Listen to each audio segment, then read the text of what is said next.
Islam. Yes, that's what's happening. We're seeing it right now with the mayor of New York pretty much saying that New York is going to funnel in Muslims and Islam from all over the world. He's going to funnel them in, bring them in, these immigrants, and they're going to take over. And that is what they're trying to do. We're going to cover some of those videos later.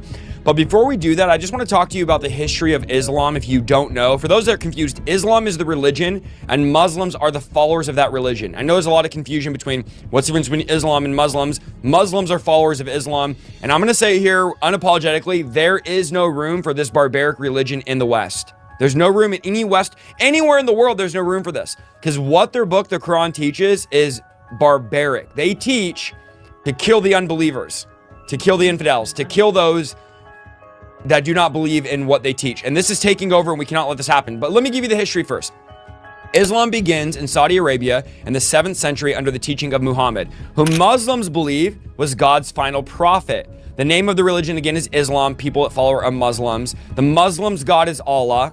Muhammad claims, so this is a guy that claims that a supernatural being visited him in a cave while he was meditating and told him to read. But Muhammad told the spirit that he couldn't read. Yet 2 more times the spirit told Muhammad to read. Finally, he told Muhammad to recite and gave him some verses to memorize. When this first encounter was over, Muhammad thought he had been visited by a demon, which he was, by the way. Let me just throw that in there. He was visited by a demon, 1000%. This was a demon that visited him. Like most cults, it starts with a demonic spirit. And he became depressed, he became suicidal, but his wife and her cousin convinced him that he'd been visited by the angel Gabriel and said that he was a prophet. Muhammad continued to have these visitations throughout his lifetime, that is, being visited by demons, who his wife told him was Gabriel. 3 years later, Muhammad began preaching in the city of Mecca that there was no God but Allah. Most people in Mecca who worship idols of multiple gods scoffed at him, but he gathered a few disciples, some who were persecuted. In 622, Muhammad and his followers moved to Medina, which had a large Jewish population and were more receptive to monotheism, that's belief in one God. And this journey is called Hijrah. After 7 years in Medina, Muhammad's followers had grown and they were strong enough to return and conquer Mecca, where Muhammad preached until he died in 632. This is AD. Islam spread rapidly after Muhammad's death as his disciples grew increasingly powerful with military conquest of the Middle East, North Africa, parts of Asia, and Southern Europe.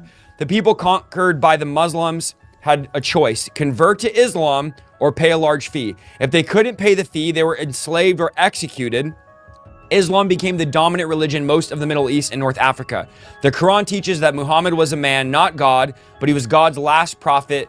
Thus, he had the final say on theology. Muhammad's revelations conflicted with the Bible, so Muslims say the Bible is corrupted and changed over time, and Muhammad died a natural death. And guess what? Let me throw this in there. Muhammad stayed dead.